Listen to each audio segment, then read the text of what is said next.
Por ejemplo, el Diccionario de la Lengua Española señala que la huelga es una interrupción colectiva de la actividad laboral por parte de los trabajadores, con el fin de reivindicar ciertas condiciones o manifestar una protesta.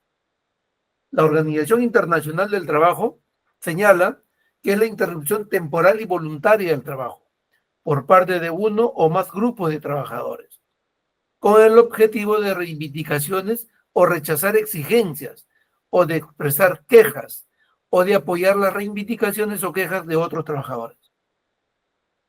Nuestro marco normativo señala en el Decreto Ley 25593, que es la Ley de Relaciones Colectivas de Trabajo, que en su artículo 72 nos precisa que la huelga es la suspensión colectiva del trabajo acordada mayoritariamente y realizada de forma voluntaria y pacífica por los trabajadores, con abandono del centro de trabajo, y su ejercicio se regula por el presente decreto ley y demás normas complementarias y conexas. De todos estos conceptos, acuérdense ustedes que hemos visto el artículo 28 de nuestra Constitución, que hablamos ya sobre la libertad sindical, un tema muy importante para desarrollar este tema de la huelga, que el Estado fomenta la negociación colectiva y promueve formas de solución pacífica a los conflictos laborales. La convención colectiva tiene fuerza vinculante en el ámbito de lo concertado. Y esto que está resaltado señala con absoluta claridad que el Estado regula el derecho de huelga para que se ejerza en armonía con el interés social. Como abogados, estudiantes de derecho, profesionales en el mismo, debemos tener muy en claro lo que significa este párrafo. Regula el derecho de huelga para que se ejerza en armonía con el interés social, ¿ya? Señala sus excepciones y limitaciones. Esto más adelante vamos a desarrollar el tema específico de la huelga, donde podrán darse cuenta que no es que yo me voy a la huelga y se acabó. Dice bien claro que se ejerce con armonía con el interés social, donde tenemos excepciones y tenemos limitaciones para ello. Vamos a verlo. Nuestro marco normativo vigente es el Decreto Ley 25593, que es la Ley de Relaciones Colectivas de Trabajo, modificada por la Ley 27912. Tenemos el Decreto Supremo 01192-TR, que es el reglamento de la ley, el Decreto Supremo 010-2003, que es el texto único ordenado de la Ley de Relaciones Colectivas de Trabajo. Luego tenemos el Decreto Supremo 014-2022-TR, que es el último decreto supremo que hace algunas modificaciones al Decreto Supremo 011, que es el reglamento. Por otro lado, tenemos la Ley 30057, que es la Ley del Servicio Civil, el Decreto Supremo 040, su reglamento, en el marco de la ley de, digamos, que regula el servicio del servidor público. Y esto lo vamos a precisar de aquí en adelante.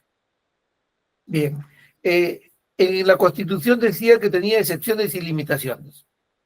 Ahora, si bien es cierto que todos los trabajadores sindicalizados tienen el derecho a la huelga, también es cierto que esta huelga tiene sus límites. No es de manera discrecional y tampoco es de manera abusiva.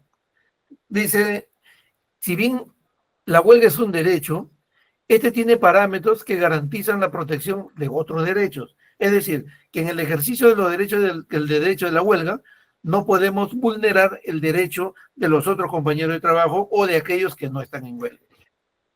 Nos sumamos a esta visión doctrinaria que se desarrolló sobre los límites internos y externos de la huelga, según la clasificación del jurista Ricardo Mantero. Bien, veamos esto. ¿Qué son los límites internos? Están delineados por la valoración política o social que se hace en un determinado modelo y por la modalidad en que se ejerce la huelga. Sobre esto, la huelga toma una conceptualización con las valoraciones de la sociedad encauzada en políticas públicas.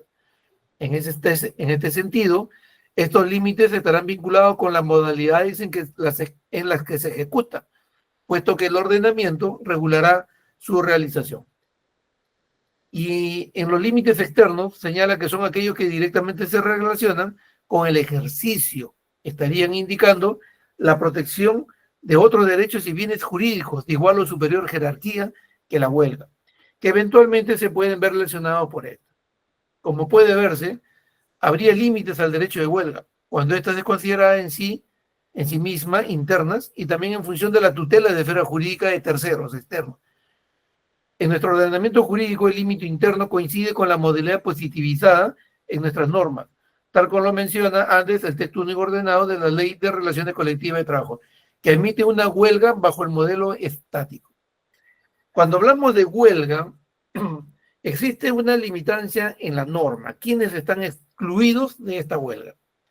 En nuestro ordenamiento se ha establecido, a través del Tribunal Constitucional, que el derecho de huelga no puede ser ejercido por la condición de algunos trabajadores, como son los funcionarios del Estado, con poder de decisión, y los que desempeñan cargos de confianza o de dirección.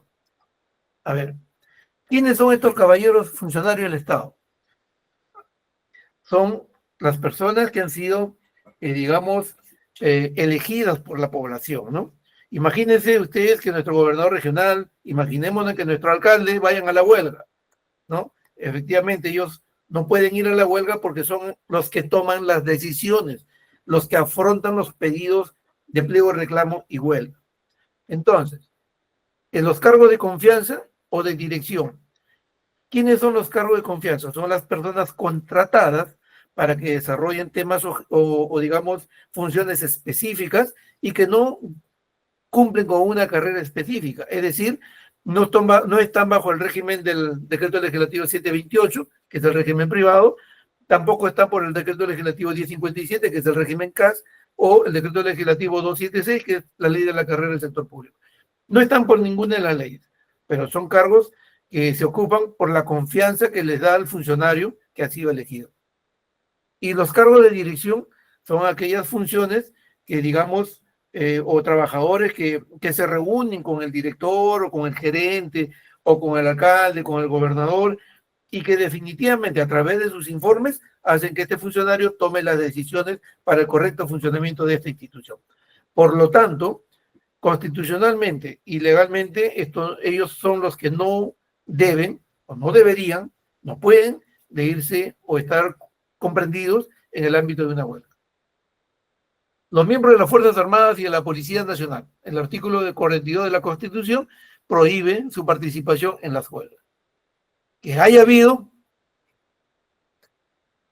no recuerdo, pero creo que por ahí hubo un tema de la Policía Nacional, pero en realidad no han sido ellos, pero bueno, la norma y nuestra Constitución los prohíbe, y me imagino que si han presentado un plazo de huelga, este ha sido declarado improcedente de manera inmediata. Los magistrados del Poder Judicial y del Ministerio Público, eso está bastante claro, son las personas que, inclusive cuando hacen son las personas que tienen que resolver los problemas que se presentan para que puedan, digamos, desarrollar la sociedad sin ningún tipo de inconveniente. Por lo tanto, los que están enunciados en este tema, funcionarios, miembros de las Fuerzas Armadas, Policía Nacional, magistrados del Poder Judicial y el Ministerio Público, que es la Fiscalía, están excluidos de este tema de la huelga. Por lo tanto, no deberían de presentar un plazo de huelga. En primer lugar, ¿ante quién lo haría? Los funcionarios del Estado, ante ellos mismos, porque son los titulares de los pliegos, titulares de las ejecutoras. Entonces, ellos mismos tendrían que resolver su propia petición, y eso no es posible. Las Fuerzas Armadas y magistrados, definitivamente ocurre lo mismo con ellos. ¿Quiénes más están excluidos? A ver, vamos a adelantarnos un poquito en este tema de la huelga, porque aquí señala que son los servicios esenciales. Pero para conocer qué son servicios esenciales, hay que aclarar, hay que explicar este tema. Villavicencio Ríos nos dice que los servicios esenciales es un término que alude a actividades que versan sobre bienes jurídicos de igual o mayor trascendencia a la huelga. Es por eso que deben ser protegidos. Estos servicios esenciales están delimitados por nuestro ordenamiento jurídico, específicamente en el artículo 82 y 83 del Decreto Supremo 010-2003-TR o en el decreto ley 25593. A ver, ¿por qué son públicos esenciales? Servicios públicos esenciales. Porque lo brinda una institución pública y que los servicios que preste es en beneficio de la sociedad. Es decir, las instituciones o empresas en el primer trimestre del año deben de presentar una relación de los servicios esenciales que o los trabajadores que deben de prestar servicios en caso se produzca una huelga. A ver, Los sanitarios y de salubridad. Ustedes saben que los servicios de sanidad y de salubridad son los que hacen, por ejemplo, lo que hacen limpieza. Ellos, perdón, limpieza y saneamiento es otro. Los de sanitarios y de salubridad son aquellos que atienden pues todas las emergencias sanitarias, establecimientos.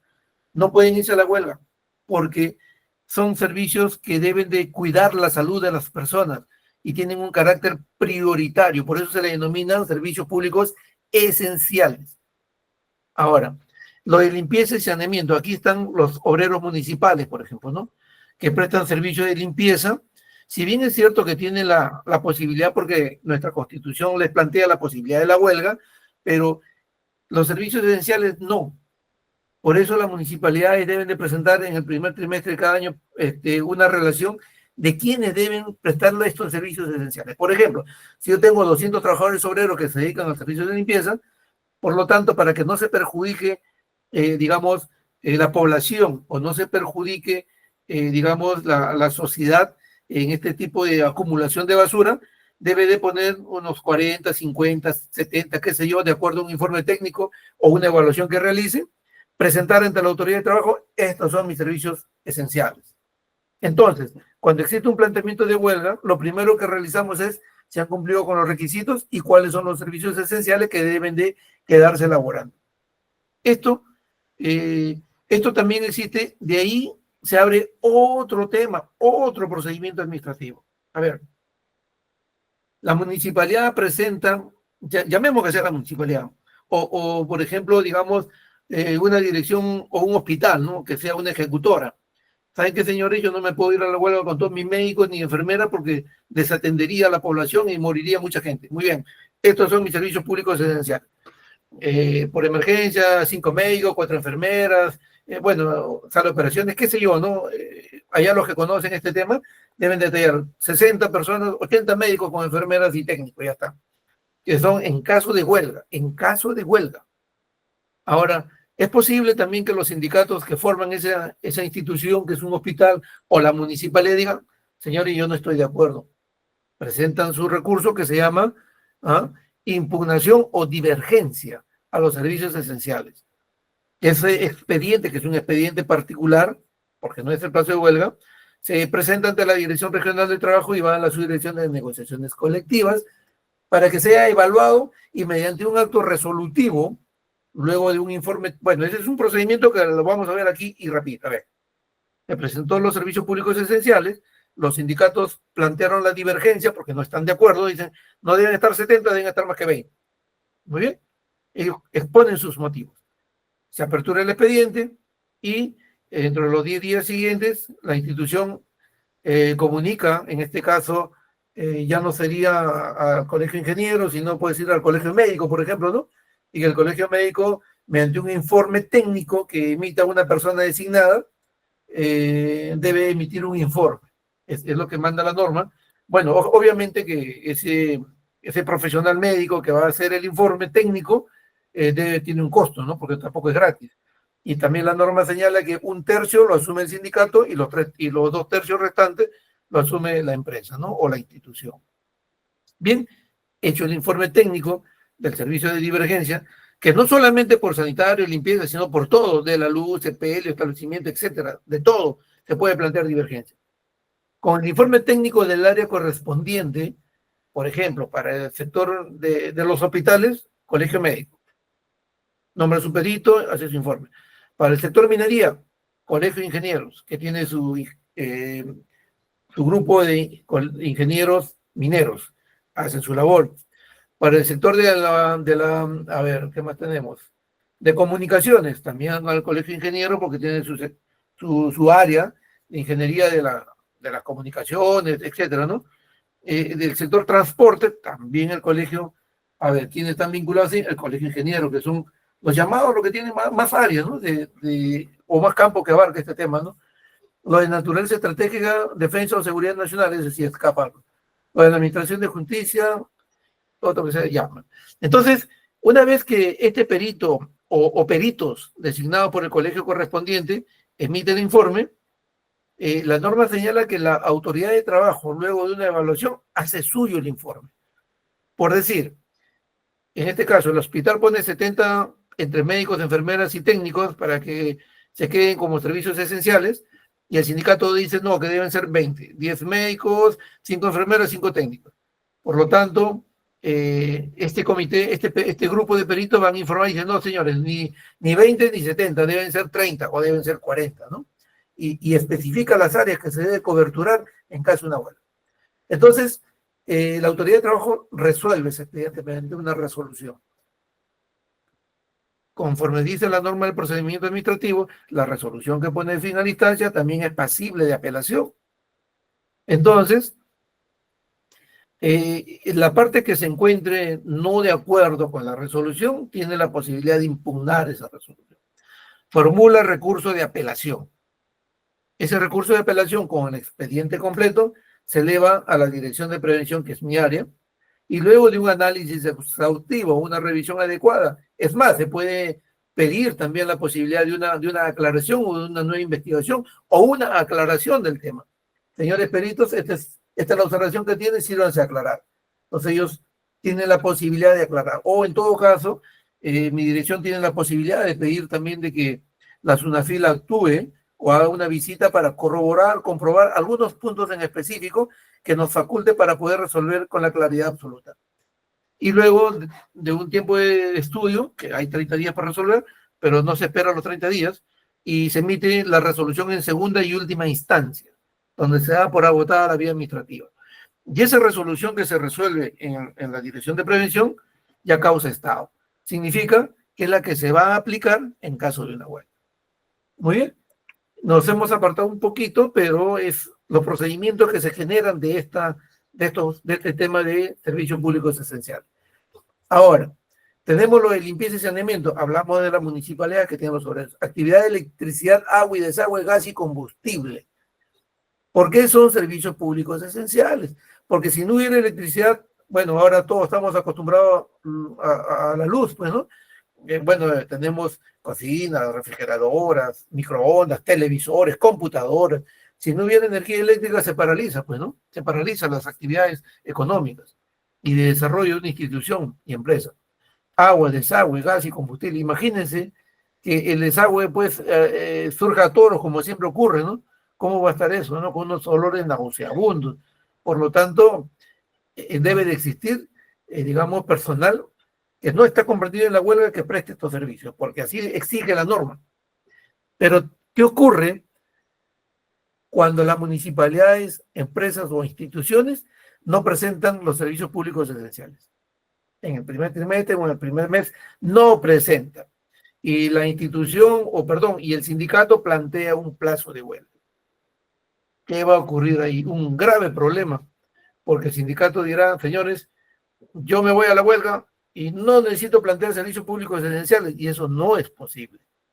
No es posible porque no pueden dejar paralizada una ciudad llena de basura, sin energía eléctrica, sin agua ni desagüe.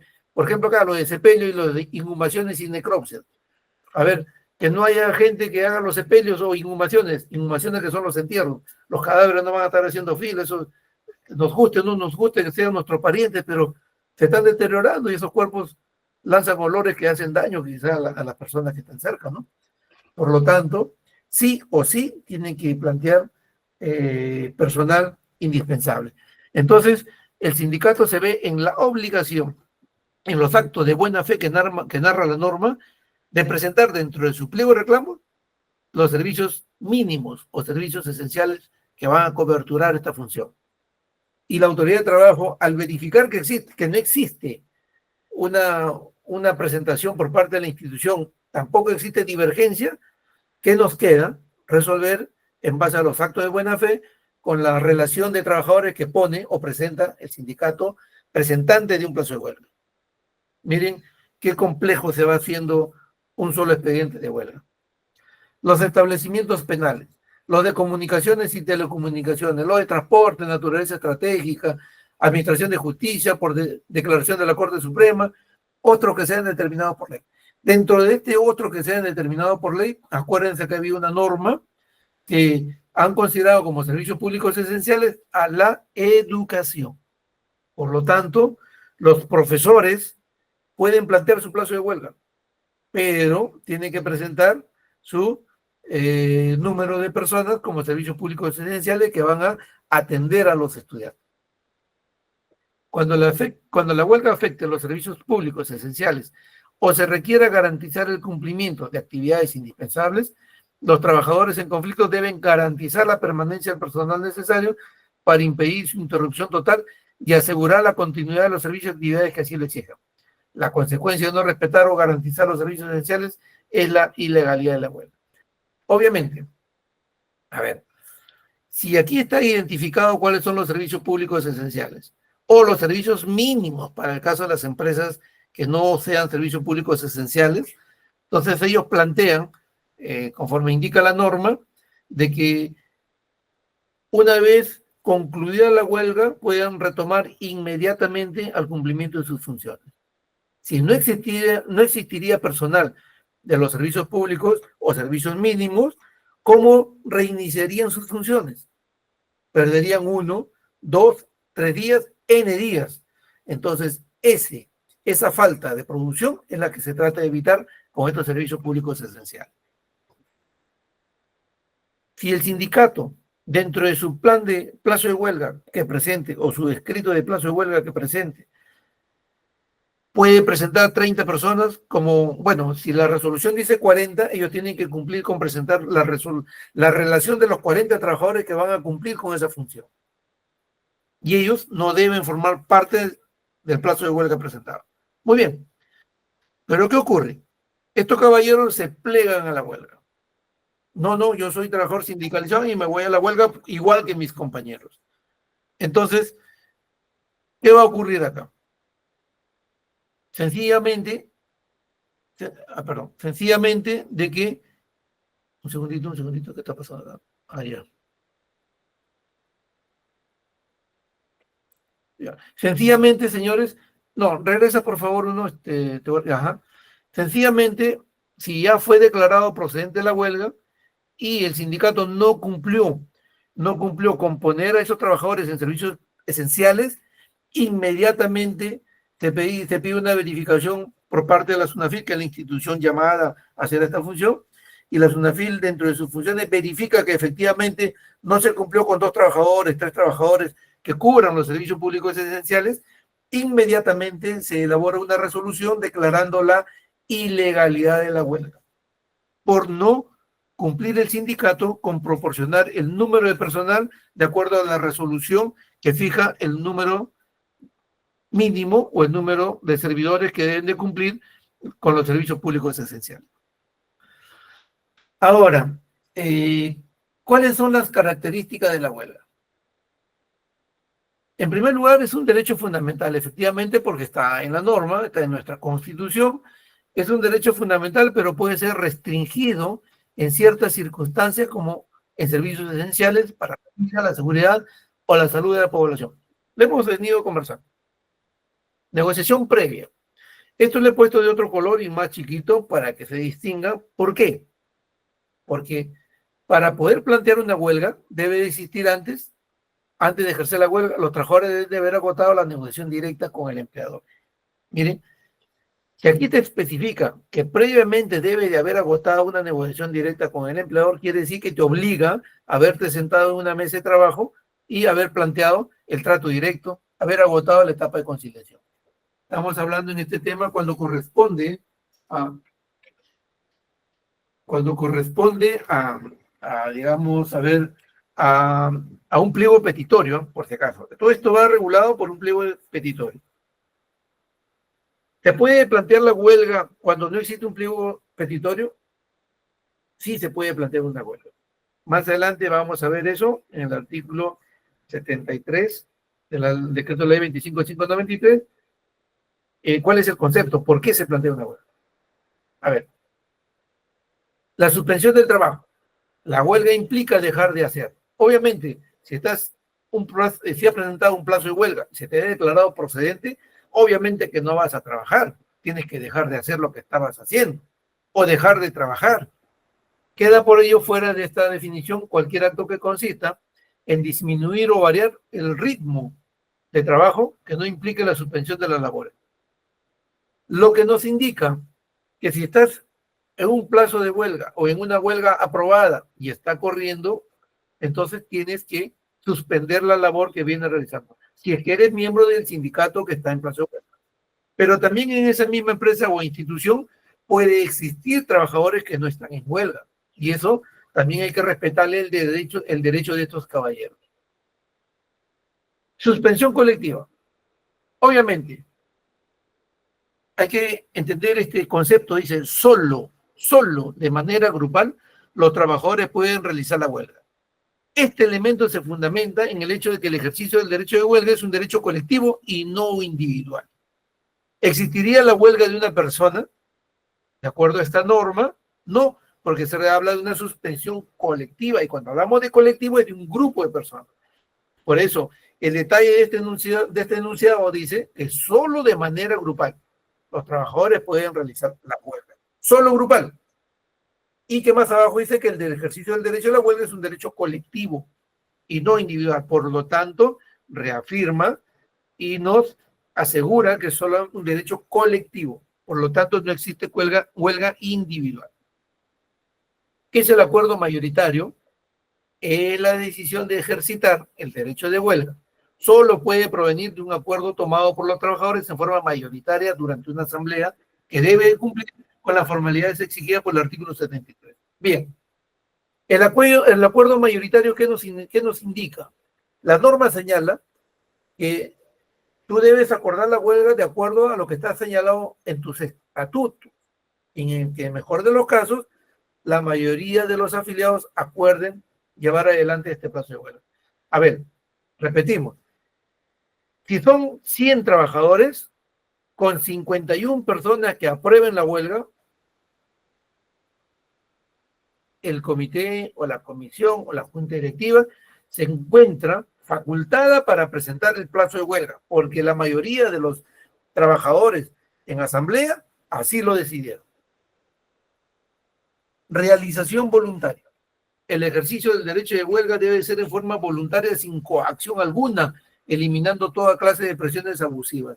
También es posible que los dirigentes sindicales le digan, si ustedes no van a la huelga, por lo tanto los retiramos del sindicato y no van a obtener beneficios. Eso está vetado, eso está impedido. Por eso se llama que el ejercicio del derecho de huelga es voluntario. Señores, ojo, que aquí viene la capacidad de convencimiento de un directivo de un sindicato.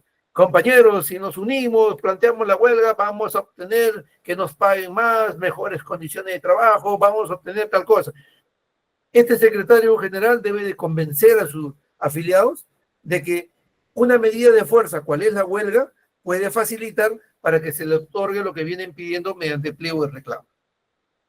Entonces, el trabajador de manera voluntaria se va a personar a la asamblea y va a dar su voto si se aprueba o no este plazo de huelga. Porque la huelga no es que yo como dirigente sindical lo plantee, no, debo tener mi respaldo una asamblea. Si no, no es posible. Realización pacífica. El ejercicio del derecho de huelga debe ser pacífico, rechazando la utilización de formas violentas sobre las personas. Por ejemplo, agresiones contra los directivos de las empresas o contra los bienes de la misma, destrucción de la maquinaria de las instalaciones, aspecto que es reiterado en el artículo 79 del texto único ordenado de la Ley de Relaciones Colectivas de Trabajo. A ver, si se aprueba una huelga y se aprueban las marchas, todo debe ser totalmente pacífico. No debe de existir ninguna presión, no debe de existir ningún motín, ningún desmán, ningún herido, nada que se destroce ni nada por el estilo. Ya han ocurrido casos donde una huelga declarada legal se destruyeron algunas oficinas inmediatamente con la constatación correspondiente, porque no es solamente porque lo comentan, sino tiene que constatarse, inmediatamente se declara la ilegalidad de la huelga. Por tanto, los trabajadores, al ser notificados, deben de restituirse a su centro de trabajo a laborar de manera normal, perdiendo una oportunidad de que puedan, digamos, mediante la coacción o la fuerza, puedan lograr un cometido, cual es que se apruebe su pliego de reclamo. Acá continuamos todavía con algunas características. Volvemos a los servicios mínimos.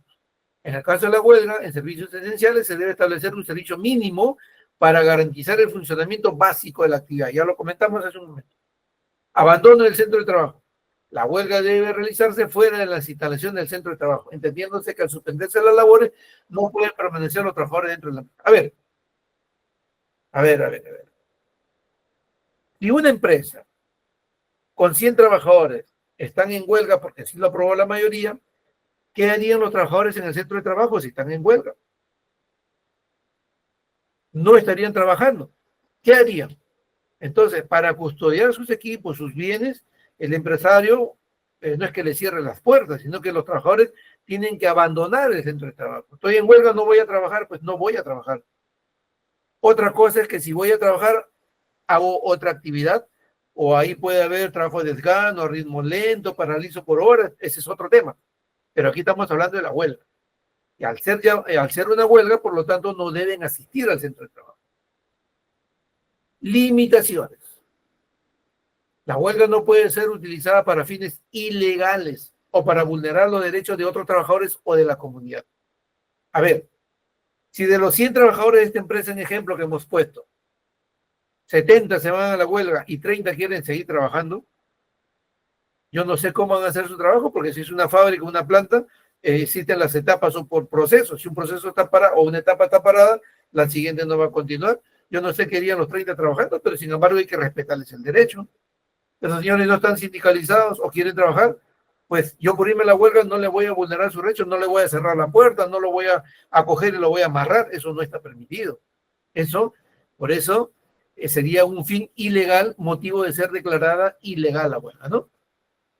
O de la comunidad, por ejemplo, yo no puedo paralizar una carretera. Hoy día ya fue declarado un ilícito penal el bloqueo de carreteras, por ejemplo. Entonces hay que tener mucho cuidado con lo que se pide, cómo se pide, en dónde se pide y cuáles son las condiciones para pedir o realizar o formalizar una huelga. Ilegalidad. La huelga se considera ilegal si se ejerce después de que la autoridad administrativa la declare improcedente o ilegal. Eso ya ha ocurrido en varias oportunidades. Presentan un plazo de huelga, se revisa la documentación y se declara improcedente mediante una resolución.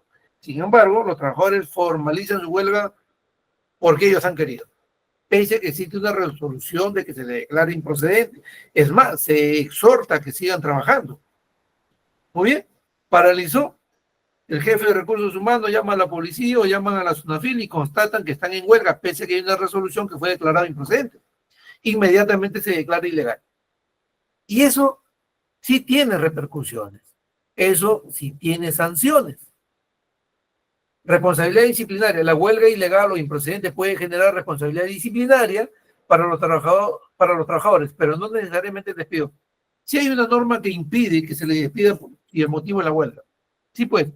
Pero si no te reincorporas en el plazo que te he señalado o te has ido de manera temeraria a una huelga, pese a que ha sido declarado improcedente, tienes que atenerte a las consecuencias, ¿no?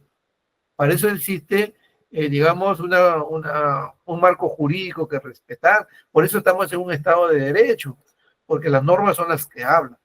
Por lo tanto, aquí no hay que yo hago lo que quiero, sino hago lo que está normado. Por eso la Constitución dice bien claro, ¿no? Regula el derecho de huelga para que se ejerzan en armonía con el interés social. Señala sus excepciones y limitaciones. Esto en armonía con el interés social, ¿sabes? Si acá estamos hablando de la sociedad, que ya no somos pues 20 personas, somos más de 33 millones, casi 34 millones de habitantes. Y una huelga no puede perjudicar a una sociedad, no puede perjudicar al pueblo de Ica, ni a la provincia, ni al distrito. Por lo tanto, esto que está señalado en nuestra Constitución es de respeto hacia todos los ciudadanos. La ley del servicio civil, que es el decreto, en la ley 30057, en su artículo 80 nos dice requisito para la declaratoria de huelga. La declaratoria de huelga debe cumplir con los siguientes requisitos: que tenga por objeto la defensa de los derechos e intereses de los servidores civiles en ella comprendidos.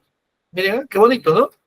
Que tenga por objeto la defensa de los derechos e intereses de los servidores en ella comprendidos.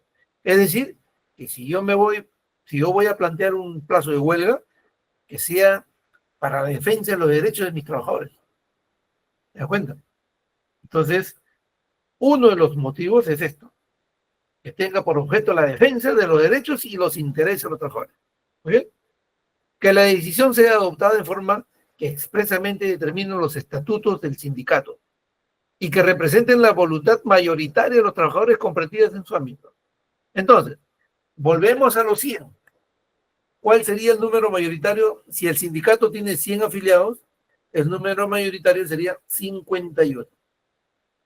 ¿Ya? Muy bien. El acta de la asamblea deberá ser refrendada por notario público o, a falta de este, pues el juez de paz letrado de la localidad. Esto ha cambiado con el 014-2022, que lo vamos a ver hace un momento. No ha cambiado la ley del servicio civil, pero sí los requisitos de procedibilidad. Esto lo vamos a ver un poquito más adelante, pero esto es lo que todavía sigue en el enunciado de esta ley. Tratándose de organizaciones sindicales cuya asamblea esté conformada por delegados, la decisión será adoptada en asamblea convocada expresamente. A ver, ¿cuándo ocurre la existencia de delegados? La Ley de Relaciones Colectivas de Trabajo señala que los sindicatos de empresas se conforman de 20 trabajadores hacia arriba. Pero ¿qué ocurre cuando una empresa tiene menos de 20 trabajadores? Tiene 18, tiene 15.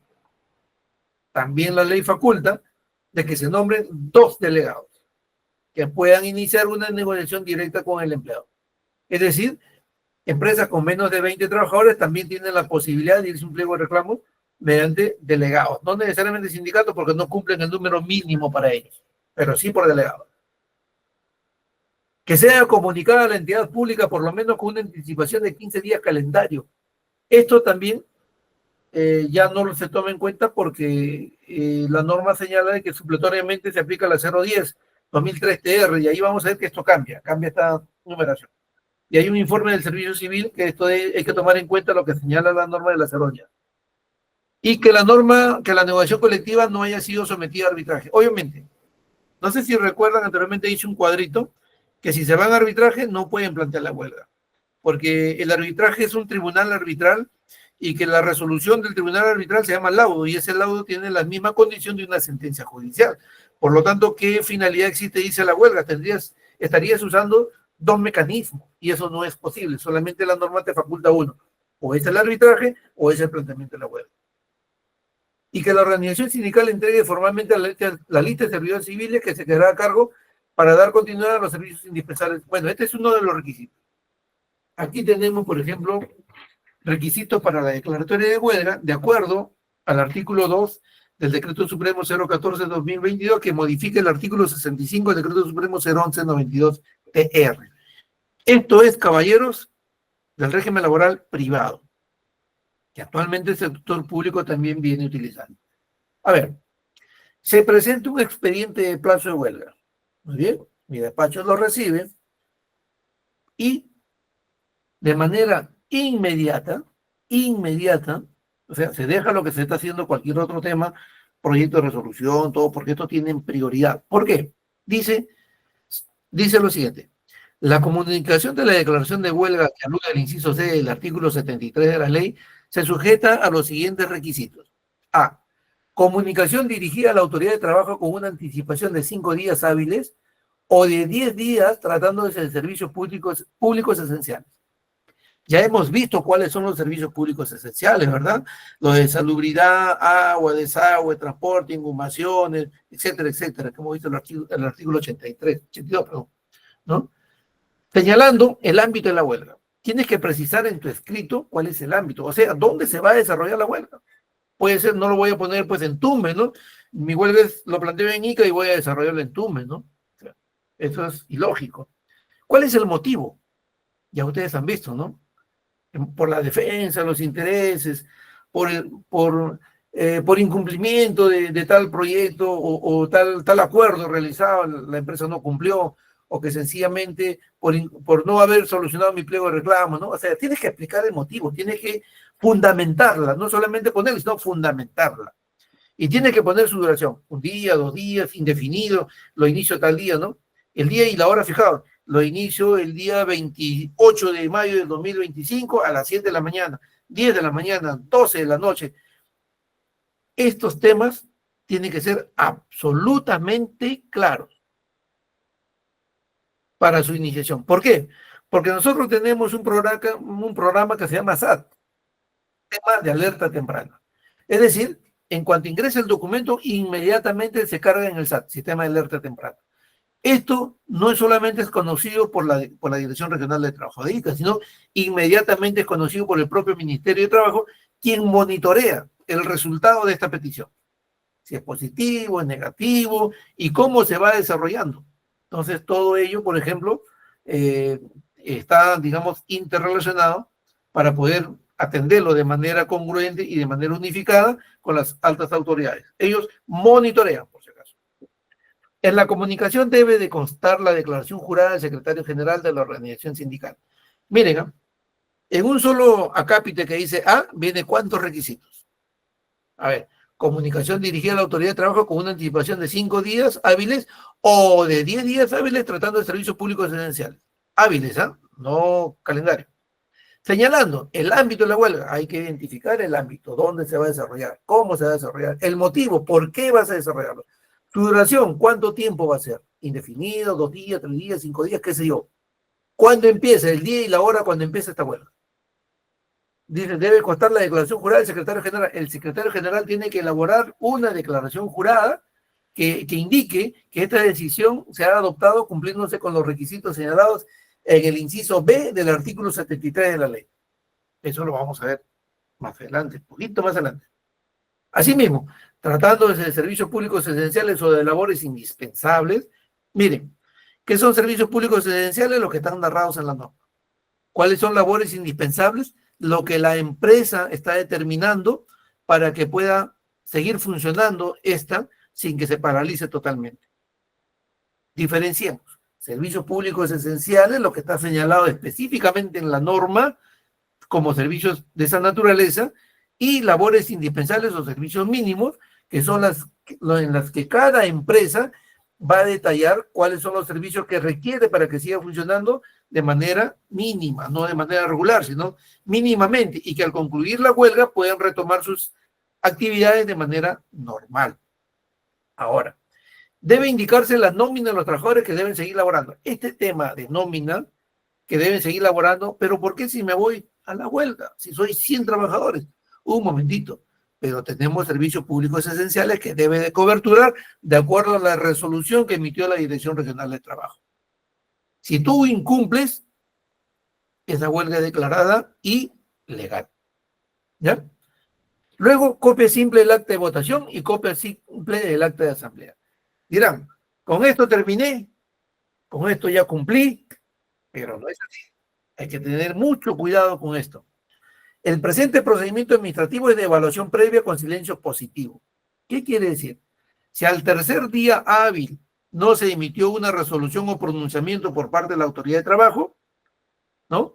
Y como es silencio positivo, entonces el sindicato va a decir, me aprobaron este plazo de huelga porque después del tercer día no se computó, o sea, no se pronunció la autoridad de trabajo, por lo tanto es positivo, me voy a la huelga. Aquí, caballeros, hay que tener mucho cuidado. Normalmente, en la institución, ya se han acostumbrado a que estamos recibiendo la documentación 4 de la tarde, 4:30, 5 de la tarde. No recuerdo el artículo del decreto legislativo, perdón, de la ley 27444 y el decreto supremo 04/2019, JUS, creo que es el 133, no recuerdo, que señala cuáles son el horario de trabajo y el horario de recepción. Habla que de manera presencial o de manera virtual se debe respetar el horario de trabajo de la institución. Nosotros estamos de las 7:45 hasta las 3:45. Y así está señalado en el correo que se envía para las atenciones virtuales. Perdón.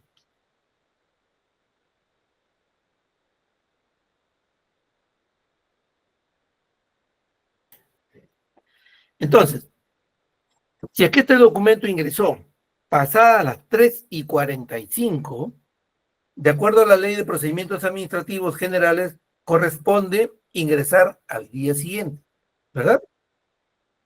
Entonces, si ingresó el documento el día 27 a las 3, a las 4, pasado las 3:45, entonces se recepciona con fecha de hoy día, efectivamente, pero pasa a despacho al día siguiente.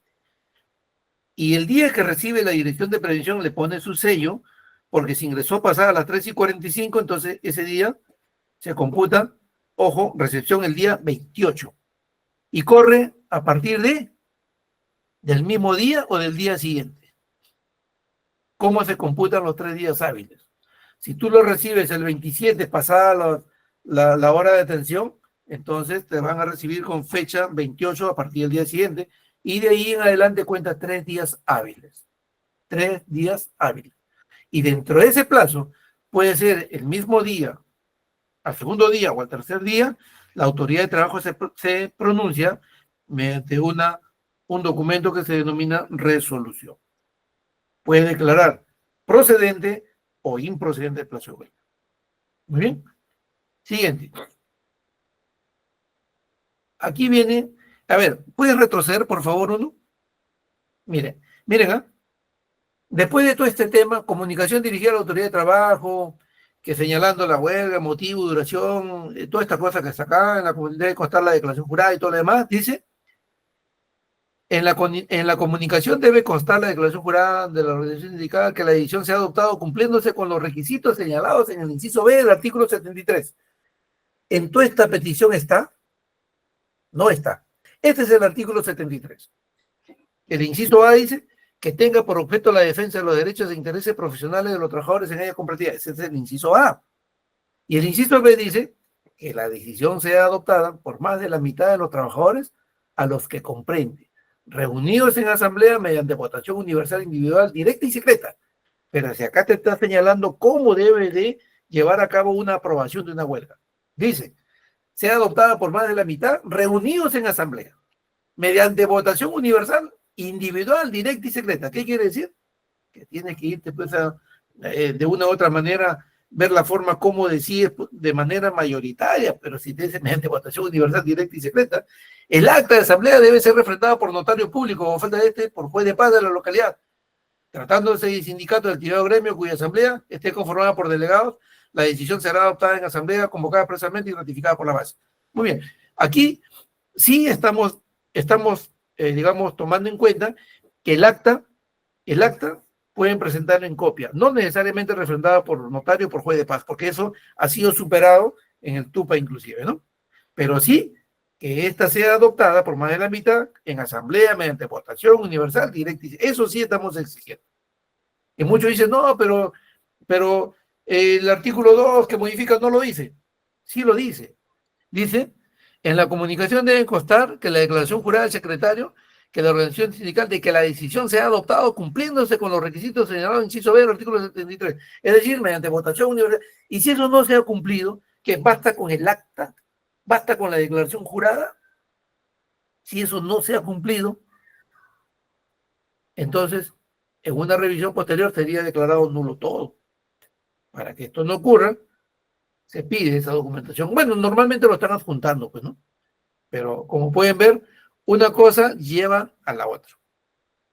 Bien, que sea comunicado al empleador y a la autoridad de trabajo por lo menos con 5 días útiles de antelación o con 10 días tratando de servicios públicos esenciales.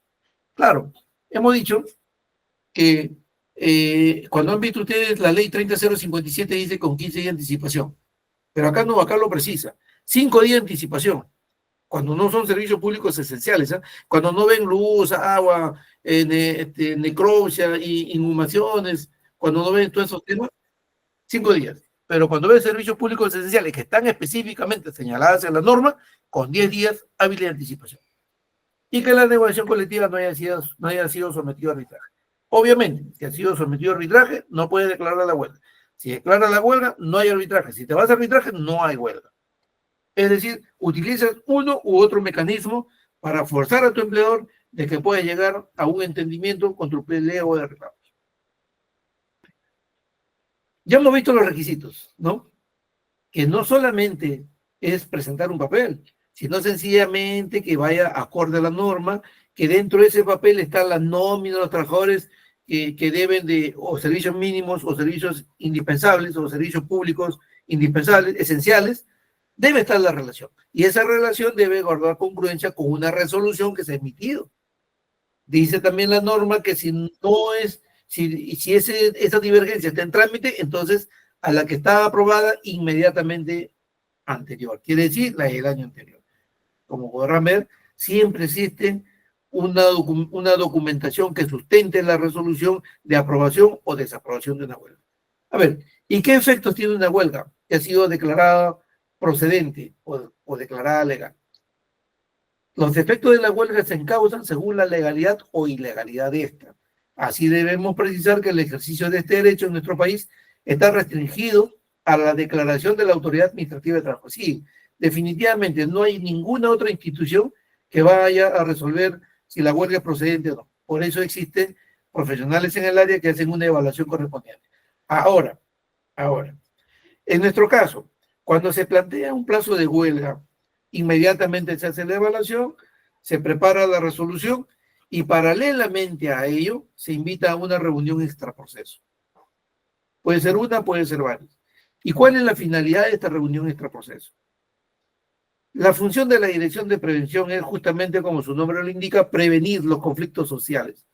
Con la finalidad de que se agrave un conflicto social, se lleva a las partes a una reunión extraproceso, que no es dentro del expediente, sino fuera del expediente, pero que puede resolver el expediente en sí. Se lleva a cabo la reunión y se pide pues a las partes, quizá si se puede lograr un entendimiento con las propuestas de las partes y de acuerdo a las técnicas que se plantean, puede y se puede lograr, como lo hemos hecho en muchos casos, a que ese plazo de huelga ya no corra. Es decir, lo retire el sindicato porque han llegado a un acuerdo, ¿no? Entonces, esa es la facilidad de un conciliador. Su finalidad es facilitar el diálogo entre las partes. Puede haber estar requebrajado en el trato directo o también en la conciliación y el extraproceso sirve para ello. También ahí se les hace ver de manera individual digamos, un tema o una estrategia, ¿no? Que nosotros en el acto de conciliación le llamamos el agente realidad. Se le plantea a una parte cuáles son las consecuencias de lo que está haciendo y a la otra parte también, de manera indistinta, no necesariamente juntos, y luego de haberse planteado la agente realidad, ellos pueden ver si realmente conviene continuar o no conviene continuar. La decisión es tomada por ellos. Y si continúan con el procedimiento y no se llega a ningún arreglo, por eso está el plazo del otro día para poder emitir un acto resolutivo si es procedente la huelga o es declarado improcedente. A ver, dice, cuando una huelga es declarada procedente, se suspenden las relaciones individuales, exonerándose el empleador del pago de las remuneraciones. Sin embargo, no se descuenta el monto computable para la compensación por tiempo de servicio. A ver, se exonera el pago del empleador. ¿Por qué se le exonera al empleador que no le pague? Porque efectivamente, pues si los trabajadores están en huelga, no van a trabajar. Y si no están trabajando, no le puedes pagar la remuneración. Esa es una situación de suspensión ahí, de este tipo de derechos y pagos hacia los trabajadores. Cabe acotar que participar en una huelga legal no puede suponer el despido, tampoco medidas discriminatorias. Los efectos serán los siguientes. Suspensión de labores y el contrato de trabajo, con excepción del personal de dirección de confianza y de ser necesario para la empresa, los servicios esenciales. Claro, ya hemos hablado del personal de directivo, funcionarios, ¿no? Y cargo de confianza que no son parte de este procedimiento de huelga. No afecta el cómputo de la CDS. Sí, eso está claro, está en el decreto legislativo 650. Se impide a los empleadores a contratar, reemplazar a los trabajadores que realizan la huelga. Este es un tema importante. Si se ha declarado procedente una huelga, es decir, que los trabajadores no van a ir a laborar, eso no quiere decir que la empresa está facultada a contratar tanto los trabajadores necesite para poder seguir produciendo. Entonces, ¿cuál sería la finalidad de la huelga, no? O también están prohibidos los actos de esquirolaje, ¿no? En que de una u otra manera la empresa trata de coberturar o de menospreciar o ningunear, por ejemplo, de la huelga que vienen realizando, ¿no? Si te contrata otra persona o si de una u otra manera convence a otros trabajadores que pese a que están en huelga vayan a seguir trabajando, entonces esas son medidas pues que afectan al derecho a la huelga. Por lo tanto, se hace una queja, la SUNAFIL verifica y esta empresa es multada, ¿no? Severamente, para que esto no ocurra, porque estaría afectando un derecho constitucional, que es el derecho a la huelga. Así como hay huelgas declaradas procedentes, también hay huelgas declaradas improcedentes. A ver, una huelga será legal si es improcedente. Como habíamos advertido anteriormente, La improcedencia es declarada por el Ministerio de Trabajo y esta es declarada por los siguientes supuestos. Que tenga por objeto la defensa de los trabajadores, de los derechos e intereses socioeconómicos o profesionales de los trabajadores en ella comprendida. A ver, ¿qué pasa si pone un objeto diferente? A ver, el objeto de la presente huelga es que repongan a mi compañero Juan Pérez, que ha sido despedido porque, digamos, le imputan que se ha llevado qué sé yo, una pieza, un artefacto de la empresa. Entonces, esa defensa estaría distorsionada, porque no se le estaría vulnerando ningún derecho, porque para que ello ocurra, me imagino que el trabajador ha tenido que hacer un procedimiento sancionador, y ha recurrido a la vía judicial, o sea, no se puede atender derechos que se está ventilando en otro caso, en otro proceso judicial, ¿no? Mucho menos tratar de pretender, digamos, reconocer una falta, ¿no? Y que sea impune. Aquí no existe la impunidad. El derecho de huelga es justamente para eso, para defender los derechos e intereses socioeconómicos o profesionales de los trabajadores, no para que le coberturemos las faltas, o no para pedir reposiciones, o por ejemplo yo le planteo una huelga porque no me quiere contratar a mi familia, ¿no? Y eso tampoco es permisible.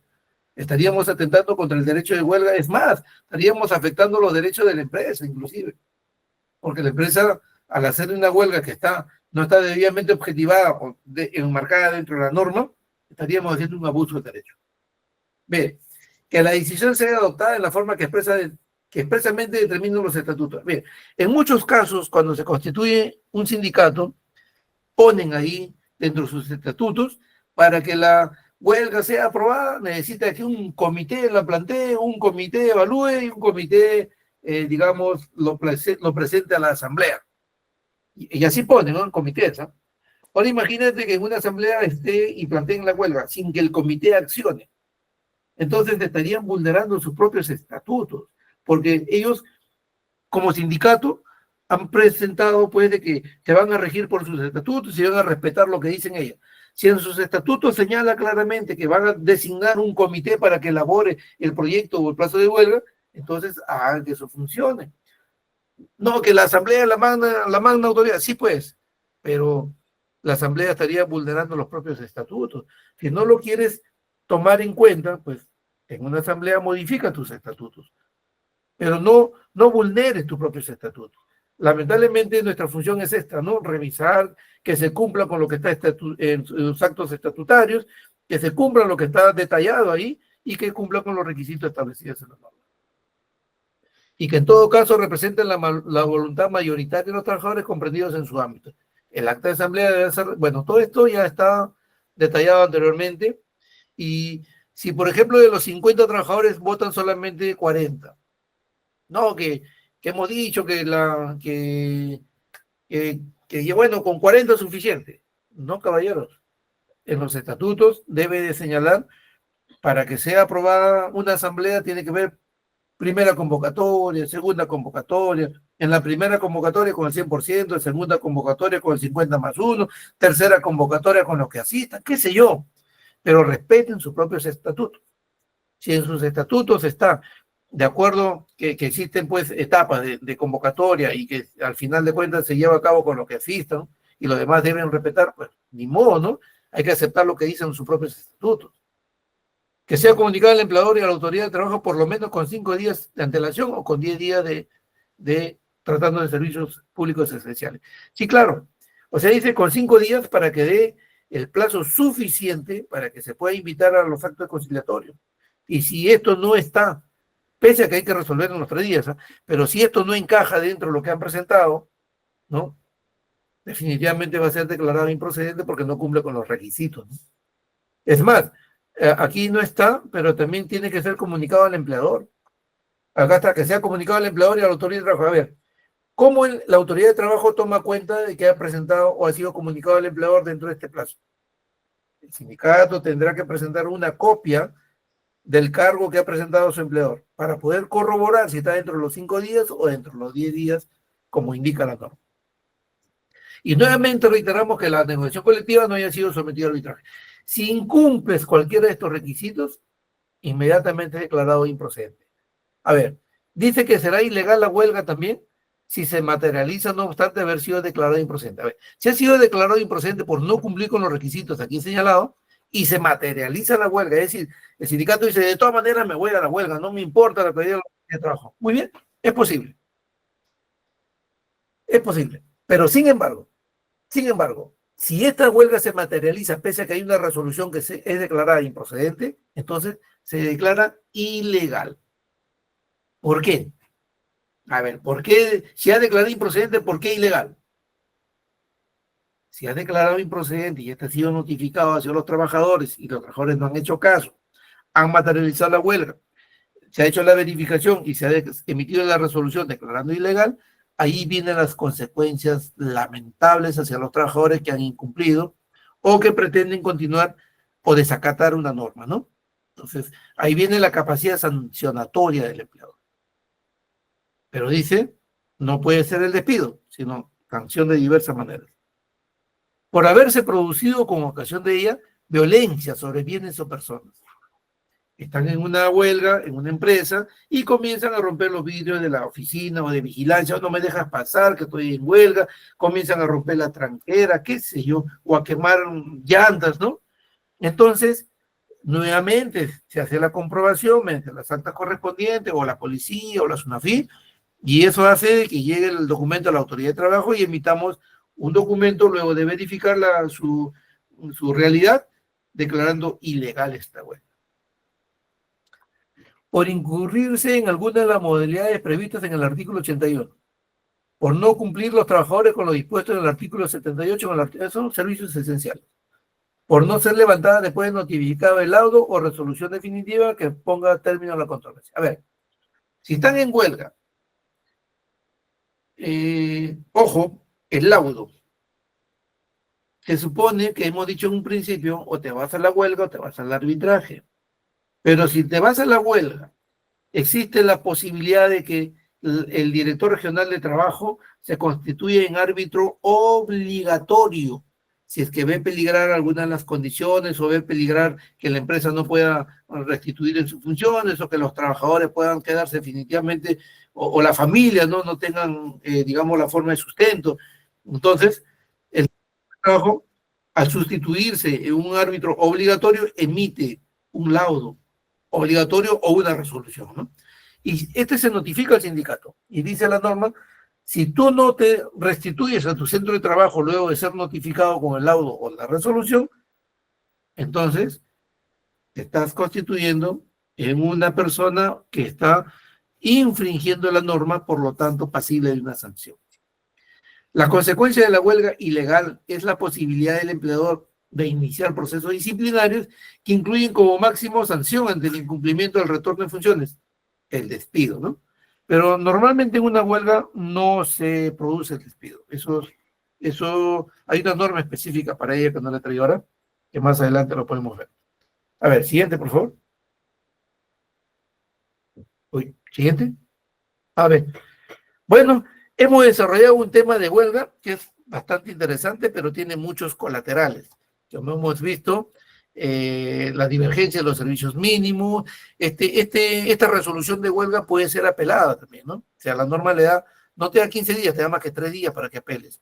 Y si tú apelas, también le da 2 días a que el director regional, que es la segunda instancia, digamos, resuelva en apelación, ¿no? Tampoco nos da 30 días para resolver, sino 2 días, 48 horas.